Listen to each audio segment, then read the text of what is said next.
Sean Hannity and 2020 presidential candidate Representative Tulsi Gabbard, D. Hawaii, engaged in some friendly sparring on Monday over the topic of drug legalization. Hannity had asked Gabbard whether, despite running to unseat President Trump, she could find common ground on any issue with him. Trump rips mumbling Pelosi during NH rally. Gabbard said she would push for drug legalization and end the federal government's battle against controlled substances.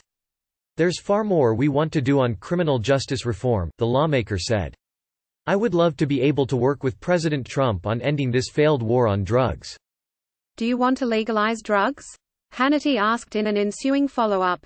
Gabbard said she would start by striking the federal prohibition on marijuana possession.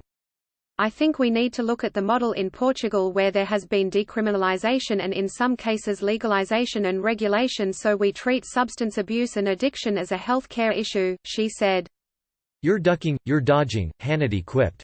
Would you legalize heroin? The host was referencing former South Bend, Indiana Mayor Pete Buttigieg's recent statement that if he were elected president, drug possession would be decriminalized or reduced to a misdemeanor offense, including in cases involving dangerous drugs such as heroin.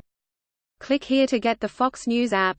Elsewhere in the interview, Gabbard reiterated her call for Democratic National Committee Chairman Tom Perez to resign following the Iowa caucus's fiasco, in which full results were not reported for several days and are being contested by two campaigns.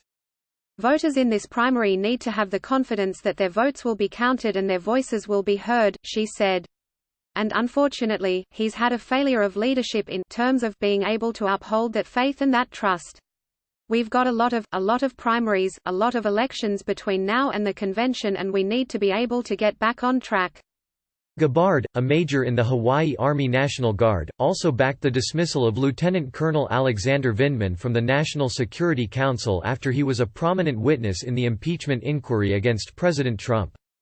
It is the Constitution that provides that our foreign policy is set by the President of the United States as well as, in some significant ways, by Congress.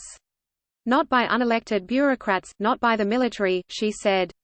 And the reason why our founders had the wisdom in doing this is because they knew, if voters were unhappy with the foreign policy decisions being made, they could make that decision at the ballot box to hire or fire, whereas they can't do that with unelected bureaucrats or others.